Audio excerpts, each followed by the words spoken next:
can't remember a time when I wasn't drawing.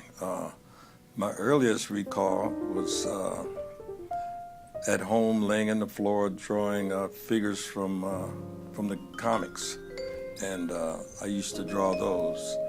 I continued into elementary school, being called upon by the teachers to do illustrations on the board and to do large illustrations of books that we had to read in literature class. Continued on in intermediate school and developed a portfolio, presented it at Cass Tech, which was well known at the time and probably still is. And then wanted to pursue art to make a living, actually, at art. Drafted into the Army, came back and looked from the Army, returned in 1954. Looked for jobs, and I was told, by an artist. I attended a lot of art studios and took my work, and I was told that blacks could not be hired in Detroit as illustrators. I wanted to be an illustrator. I was referred to New York. One of the artists was kind enough to tell me that you need to go to New York. I also attended the School of Fine Arts in Detroit and the school that preceded it, which was on John R., I believe.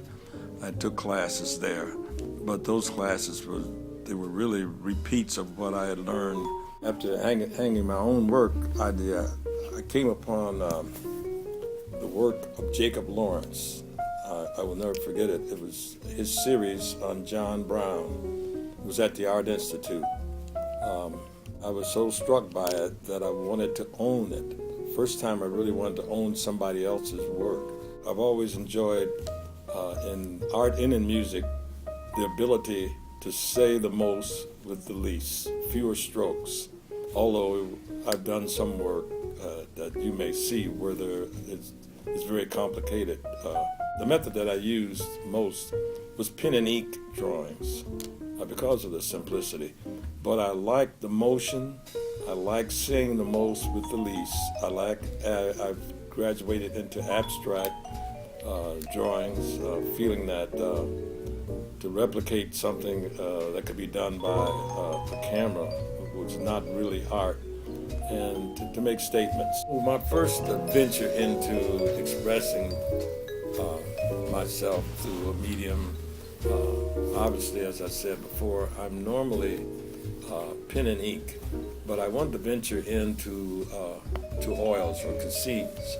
I started out with a lot of things going through my head at that time, and I just returned from New York City, and I had just met my wife of 53 years, and I wanted to put those expressions down in artwork.